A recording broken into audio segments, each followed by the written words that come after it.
আমি জোর গলায় বলতে পারি বাংলাদেশের প্রায় 90% মানুষই এই রেসিপিটা জানে না।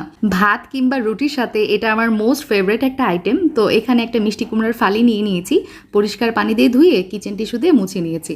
এখন এখানে আটা ব্যবহার করছি, তার মধ্যে পানি দিয়ে একটা পাতলা ডো বানিয়ে নিয়েছি, দেখতে পাচ্ছেন। তো এই ডোটা যেটা করছি এখন মিষ্টি কুমড়ার গায়ে ওপরের অংশে আমি মাখিয়ে নিলাম। এখন চুলাতে যেটা করব, মিষ্টি কুমড়াটা আমি পুড়িয়ে নিব। চুলার মিডিয়াম আঁচে এটা আস্তে আস্তে পুড়িয়ে নিতে হবে। পোড়ানো হয়ে গেলে দেখতে পাচ্ছেন ওপরের আটার অংশটা কত ইজিলি এটা উঠে আসছে।